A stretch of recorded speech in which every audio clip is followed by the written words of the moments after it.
नमस्कार दोस्तों, स्वागत है आपका हमारे YouTube चैनल छोटी काशी हिमाचल वासी में। तो आज नव वर्ष के इस उपलक्ष्य में मैं आपको एक महत्वपूर्ण जानकारी बताना चाहती हूँ। हमारा परिवार छोटी काशी हिमाचल वासी की नव वर्ष 2023 की आप सभी को हार्दिक शुभकामनाएं। तो वीडियो में आगे बढ़ने से पहले चैनल पे पहली बार आए हो तो चैनल को सब्सक्राइब कर दीजिए और वीडियो को लाइक कर दीजिए। तो चलिए वीडियो को शुरू करते हैं। दुनिया के अधिकतर देश 1 जनवरी से ही अपने नए साल की शुरुआत करते हैं। अधिकतर देश 1 जनवरी से ही अपने नए साल की शुरुआत क्यों करते हैं? आज से हजारों साल पहले नए साल की शुरुआत 25 मार्च से होती थी। नए साल को 1 जनवरी से मनाने का इतिहास कई हजारों वर्ष पुराना है और इससे जुड़ी हुई एक रहस्यमयी कथा भी है और इसके पीछे एक ऐसा तथ्य भी है जो वर्ष भर में 31 दिसंबर को सबसे छोटा दिन माना जाता है और इसके बाद 1 जनवरी के उपरांत दिनों का क्रम बड़ा होना शुरू हो जाता है। यानी कि यह भी कह सकते हैं 1 जनवरी के बाद दिन बड़े और रातें छोटी होने का क्रम शुरू हो जाता है।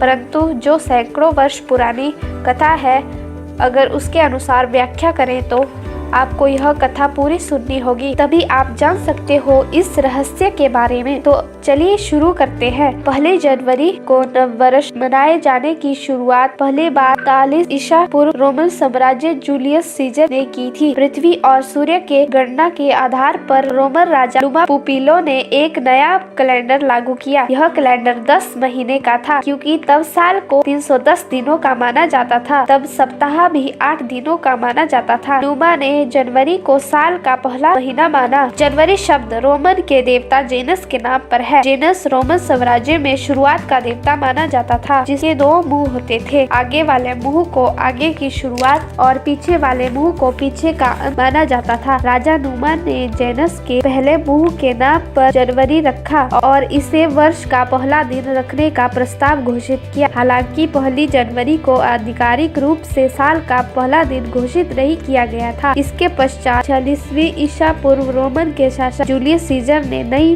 गणनाओं के आधार पर एक नया कैलेंडर जारी किया। इस कैलेंडर में 12 महीने थे। जूलियस सीजर ने खगोल विद्या के साथ गणना करके यह पता लगाया कि पृथ्वी को सूर्य के और चक्कर लगाने में 365 दिन और 6 घंटे लगते हैं। इसीलिए रोमन सीजर ने रोमन कैलेंडर में 310 से बढ़ाकर 365 दिन कर दिया। साथ ही सीजर ने फरवरी के महीने को हर 4 साल बाद 29 दिन का किया, जिससे हर साल में बढ़ने वाला एक दिन एडजस्ट हो सके। इसके बाद साल 45 ईसा पूर्व साल की शुरुआत 1 जनवरी से की गई। साल 46 ईसा पूर्व में जूलियस सीजर की हत्या कर दी गई। उनके सम्मान के स्वरूप में साल के 7वें महीने क्यूटलस का नाम जुलाई कर दिया गया। ऐसे ही 8वें महीने का सेफिलिस अगस्त कर दिया गया। 10 महीने वाले साल में अगस्त 6वां महीना होता था। रोमन साम्राज्य जहां तक फैला था, वहां नया साल 1 जनवरी से मनाया गया।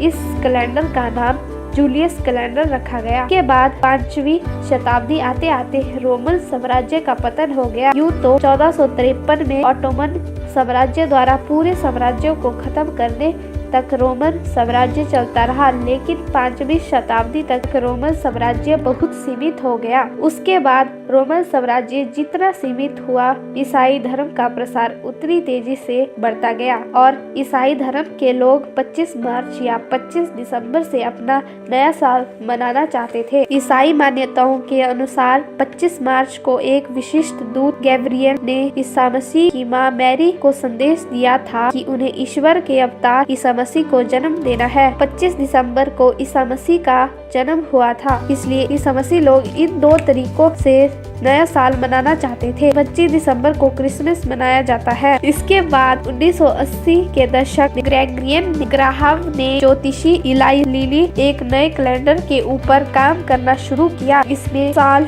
1582 की गणना की गई और इसके साथ ही वर्ष का नियम बदल गया। अब लीप वर्ष उन्हें कहा जाएगा जिनमें 4 या 400 से भाग दिया जाए। समानता साल में 4 का भाग दिया जाना आवश्यक होगा, तभी उसे लीप वर्ष बोला जा सकता है। इस नए कैलेंडर का नाम ग्रेगरियन कैलेंडर रखा गया और इस कैलेंडर में साल की शुरुआत 1 जनवरी से होती थी। इसी कारणवश 1 जनवरी को नया साल मनाया जाने लगा और इस कैलेंडर को स्थापित होने में समय लगा। इटली, फ्रांस, स्पेन, पुर्तगाल ने ही इन देशों ने इसे अपना लिया। जर्मनी के कैथोलिक, स्विट्जरलैंड, हॉलैंड 1583 में, पोलैंड ने 1586 में, हंगरी ने 1587 में, जर्मनी और नीदरलैंड के प्रोटेस्टेंट प्रदेश, डेनमार्क ने 1700 में, ब्रिटिश साम्राज्य 1752 में, चीन में 1912 में, रूस ने 1917 में, जापान ने इस कैलेंडर को अपनाया। सन 1752 में भारत में ब्रिटेन का रहा, इसीलिए भारत ने भी 1752 में ही इस कैलेंडर को अपना लिया था। उम्मीद करती हूँ नए साल के इस उपलक्ष्य में आपको यह जानकारी महत्वपूर्ण लगी, तो वीडियो को लाइक जरूर कीजिए। अपने मित्रों, अपनी सहेलियों व अपने परिजनों के साथ इस वीडियो को साझा जरूर कीजिए। तो मिलेंगे अगली वीडियो में एक नई रहस्यमयी जानकारी के साथ। तब तक दीजिए इजाजत, रखिए अपना ध्यान। Thanks for watching. जय हिंद, वंदे मातरम, सत्यमेव जयते।